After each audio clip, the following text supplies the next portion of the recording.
kita yang pertama di Bermuda, yang mana pesawatnya sudah bergerak dari area Sentosa menuju ke area Graveyard, dan setiap tim sudah mulai menuju areanya masing-masing seperti biasa. Area peak bakal menjadi makanan untuk tim di Getron Delta, sementara tim yang dari tadi kita bincang-bincangkan rupanya tim NXL berada di area Plantation, dan EVOS Immortal memilih area Shipyard, dan Mans ditinggalkan sendirian di Sentosa. Ini mah Mans mau pakai tas level 3 sama big pouch aja, lootingan di Sentosa nggak bakal ketampung, Man. Asli dah. Oke, tapi kalau kali ini kita bakal simpen dulu karena EVOS Immortal harus terkena down satu orang di tangan keras.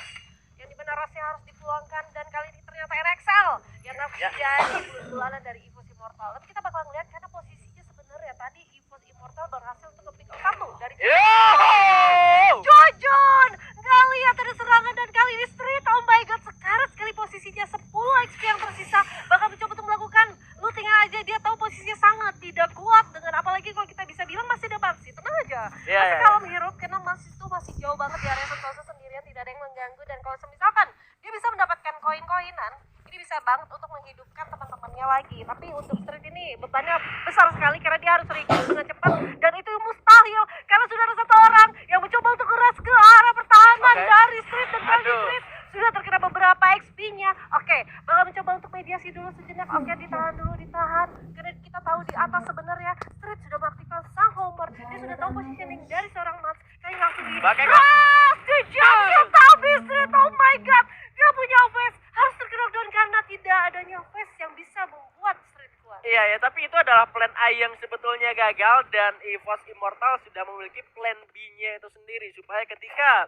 3 player yang berada di area Sentosa ini tidak selamat, harus ditumbangkan satu persatu. Plan B-nya adalah ya udah di menit kesekian kita balik ke Sentosa dan kita baca zonanya ke sebelah mana.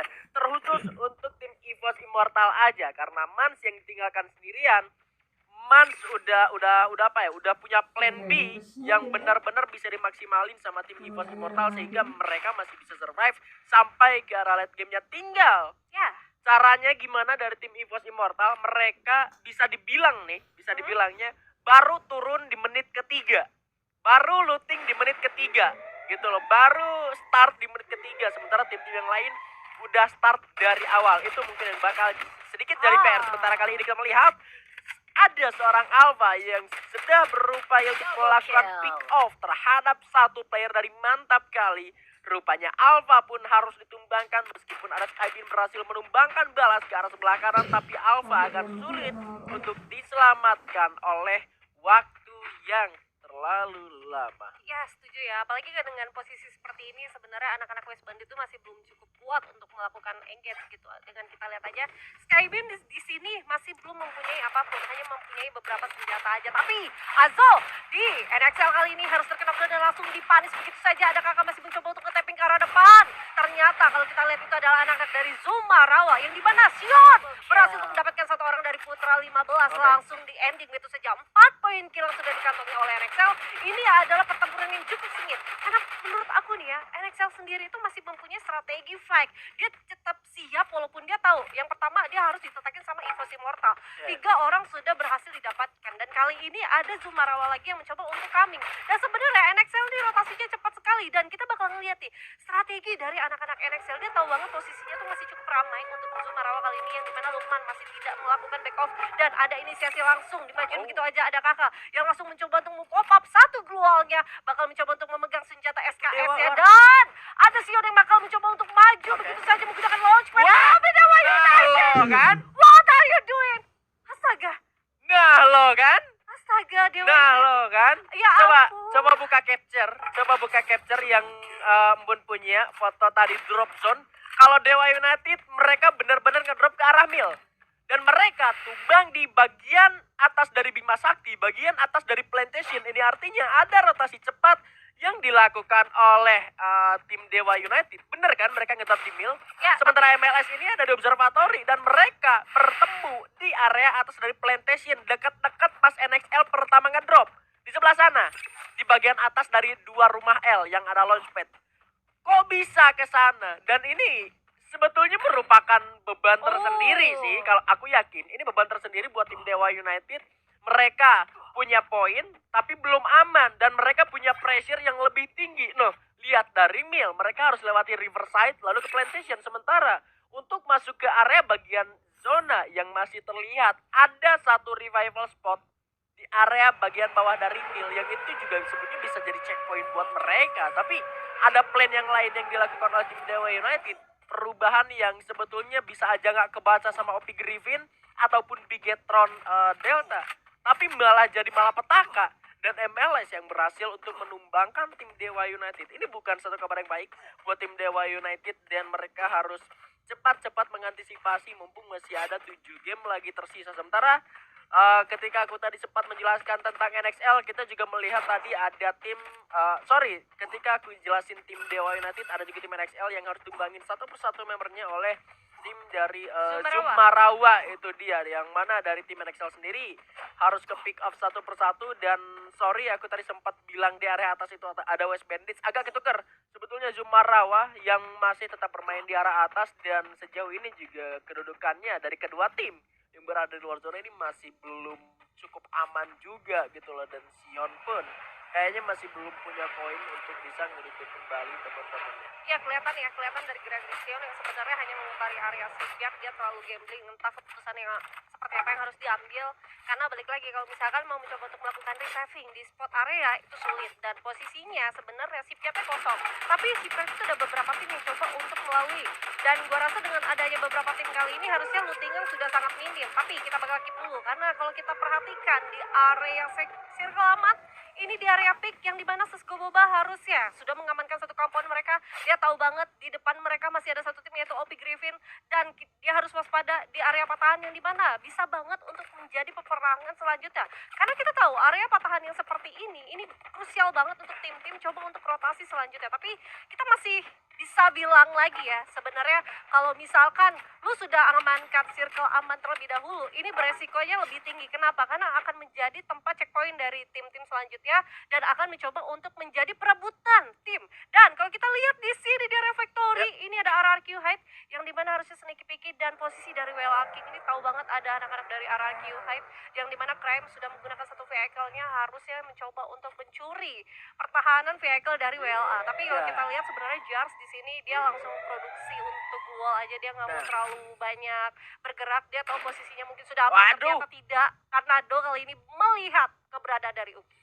Yap, padahal dari Uki sendiri berada di bagian atap dari factory, dan ini yang kusuka nih, kelihatan dari WLA King mereka main nge-defend dan mereka langsung farming aja dulu sementara mereka tidak melakukan fight, menyisakan 1-2 gol di tas dia, dan ketika mereka mau rotasi baru golnya diambil, dan ini bisa dibagi-bagi ke teman-temannya sendiri. Karena kalau tadi sempat ngomongin soal RRQ HD-nya yang masuk ke area factory, ini juga bakal jadi satu resiko yang cukup besar untuk tim RRQ HD kalau misalkan mereka mau tim fight. Tapi andai kata misalkan mereka tahu di factory-nya itu adalah tim WLA King yang mana 2 orangnya ada di arah atap, mungkin mereka punya plan buat ya udah kita kelarin fight-nya sama 2 orang yang ada di bawah, sementara 2 yang di atap biarin tahan dia supaya nggak bisa turun. Tapi itu juga bakal jadi satu hal yang sulit mengingat mereka masih berada di dalam zona untuk kedua tim ini. Jadi masih sangat work untuk mereka berdua tetap stay di area zona selanjutnya. Malah menurutku yang kali ini bahaya adalah posisi dari tim NXL yang masih saling berjauhan. Area picknya juga kali ini bakal mungkin ditinggalkan oleh zona selanjutnya. EVOS Immortal pun sejauh ini masih cukup terancam karena jalan mereka untuk arah atas ada OP, ke kanan ada NXL meskipun 1 orang, ke sebelah kiri area yang begitu terbuka bakal disambut oleh WLA King dan juga tim RRQ Hide yang bisa saja mengundang pertemuan dengan tim yang lainnya. Ya, tapi kalau kita perhatikan ya sebenarnya ini akan menjadi krusial momen yang dimana MK sendiri itu mencoba untuk bergerak dan dia tahu posisinya di factory sudah ada peperangan. Ini akan menjadi posisi yang sangat baik untuk MK semana dia bisa menggunakan timingnya, karena posisinya sebenarnya belum ada terjadi pertumpahan darah dari kedua tim ini, masih mencoba untuk melakukan engage aja dari arah kejauhan dari atas dan juga bawah. Dan RRQ sadar banget kalau misalkan mereka langsung masuk ke area pertahanan aman, ini nggak cukup aman, bisa banget langsung terbackstep sama anak-anak dari WLA. Tapi posisinya kali ini MK ternyata langsung ngeras ke pertahanan mereka. Lu inget yang namanya patahan aura? Oh, oke. Patahan aura yang di bawah rumah beton indik Ya. itu sekarang bagian dari zona selanjutnya dan EVOS Immortal yang dapetin zonanya di sana. Sementara di bawah ke Factory itu visionnya bener-bener kelihatan dan di bawah ada 3 tim yang bakal fight sekarang. Oke. Ini seru sih. Seru ya. Dan kalau kita perhatikan sih sebenarnya dari posisi zona selanjutnya nih harusnya jadi krusial untuk ketiga tim balik lagi. Gua Bener. masih belum selesai untuk pembahasan Factory sendiri karena sebenarnya MK itu terlalu terburu-buru untuk masuk ke kedua pertahanan mereka. Yang dimana masih ada RRQ dan juga anak-anak WLA yang masih belum usai. So RRQ di sini udah ngeh banget bahwa masih ada satu tim lagi yang mencoba untuk menghuni area Factory. Ini yang sangat disulitkan sekarang posisinya Waduh. WLA. WLA oke mendapatkan high ground, tapi posisi seperti ini harusnya kalau WLA tidak masuk ke dalam zona dan momennya mereka harus turun dulu, dan ini posisi yang masih bisa dilakukan sama anak-anak Anchor dan juga RRQ coba untuk steal kill mungkin dari kedua tim ini, tapi kita masih belum tahu lagi sekuat apa anak-anak dari West Bandit bakal mencoba untuk menghalau ke kedua tim ini. Tapi MK kali ini dimana Dimas harusnya sudah melihat satu pergerakan West Bandit dari luar sana, sudah langsung ditatakin aja, dan posisinya adalah itu vehicle sudah rusak banget. Harusnya posisi yang sangat open field sekali, dan kalau misalkan mereka tidak mempunyai beberapa gol yang harusnya siap untuk coba untuk rotasi ke dalam, ini sulit untuk anak-anak West Bandit. Dan benar saja di posisi yang sebelumnya kalau kita lihat EVOS Immortal yang harus kepulang ketiga orang, mereka sudah regroup kembali, mereka bahkan sudah masuk ke dalam pertahanan, dan kali ini patahan aura mereka sudah mulai dari dari EVOS Immortal yang dimana sudah ada beberapa summon adopt yang sudah di pop up, berarti mereka mencoba untuk holding. Rupanya kali ini tidak cukup aman untuk RRQ dan juga tim 6 kali karena di arah bawah sudah langsung melakukan team fight. Beberapa player RRQ harus benar-benar terjatuh, bahkan 3 kali sampai akhirnya RRQ Hide tumbang di posisi ke-11, tapi belum aman juga dari arah atas. Uki hanya akan merelakan nyawanya di arah atas dan melepaskan tembakan ke arah bawah. Mantap kali terancam, bahkan EVOS Immortal pun melepaskan tembakan sampai MK-nya tumbang di posisi ke-10.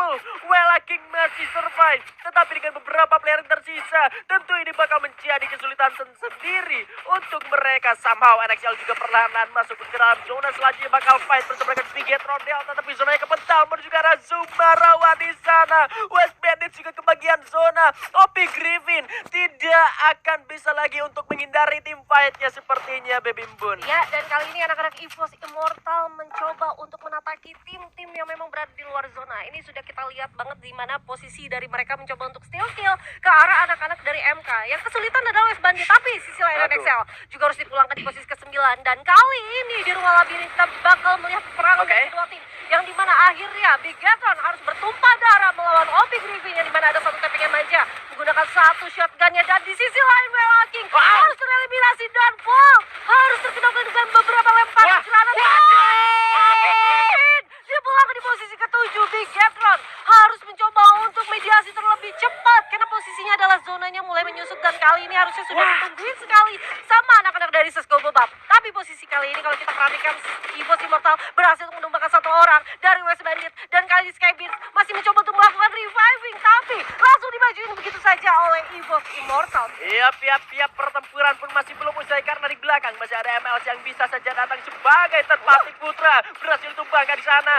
MLS masih cukup fokus dan serta sebuah ledakan kali ini Jujun masuk ke berhasil untuk merupakan West Bandit di posisi ke-6, tetapi sejauh ini MLS masih bisa memantau ke arah tim EVOS Immortal yang tentunya mereka masih bisa untuk melakukan riset sementara tadi di area atas yang terjadi antara Opi dan juga tim Bigetron Delta. Sebetulnya keadaan dibalikan oleh Bigetron Delta dengan satu granat dibalas granat, tetapi kembali kita saksikan satu player tim MLS harus benar-benar terjatuh dan tim tidak bisa untuk di-revive kembali. 4 melawan 3 membuat kali ini MLS harus dipukul mundur oleh EVOS Immortal, tetapi melihat ke arah sebelah kanan di arah atas Sesko Boba justru tumbangkan oleh Zumarawa juga, dan zonanya bergerak menuju ke arah tengah. Tidak ada satu orang pun yang berada di sana. Ya, dan posisi seperti ini harusnya EVOS Immortal masih mencoba untuk bermain sabar aja. Posisinya sebenarnya mereka tidak render sama anak-anak dari Bigetron. Ada patahan yang cukup sengit banget untuk dilalui, tapi kali ini dengan adanya satu obstacle harusnya MLS juga kesulitan untuk mencoba untuk natakin anak-anak dari EVOS Immortal. Sementara Zumotang berdalih di balik pohon aja. Nih posisinya sangat sulit, apalagi dengan posisinya dia memegang senjata kar, yang dimana Bigetron kali ini bakal mencoba untuk natakin dan ngeras ke arah pertahanan dari Zumarawa yang terasa Otang sendirian. Tapi kali ini Otang mencoba untuk turun aja, dia tahu posisinya bahwa tidak sangat wise kalau misalkan terlalu berlama-lama di balik sana karena posisinya sebenarnya zona sebentar lagi akan menyusut dan ini adalah zona yang sangat-sangat sakit dan Evos Immortal sedikit pikir aja harusnya masih bisa untuk masuk ke dalam zona selanjutnya. Tapi posisinya adalah harus terjepit dengan kedua tim MLS dan juga Bigetron. Tapi kali ini Bigetron bakal mencoba untuk berinisiasi masuk ke dalam circle aman terlebih dahulu. Dia mempunyai beberapa vehicle, harus sangat easy banget dengan posisi dari Bigetron. Tapi balik lagi, posisinya cukup di tengah dan bakal langsung ke sandwich dengan tim yang memang berada di luar zona. Yap, dengan berbekal beberapa gol dari tim Bigetron Delta berharap Faiz bisa melakukan backup tapi ditahan oleh seorang Gras di arah belakang. Gol dibuka kali ini oleh tim Evos Immortal juga yang bakal matakin ke arah sana. Jumper, oh my god, Zumarawa tumbang di tangan seorang Volt dari Bigetron Delta. Masih melepaskan tembakan, fokus ke arah atas, ke arah sebelah kiri juga. Di arah gol sudah nggak ada orang, tapi di sana tumbang di tangan seorang Gras. Tapi Ban berhasil dijawab keberadaannya, masih ada satu time turner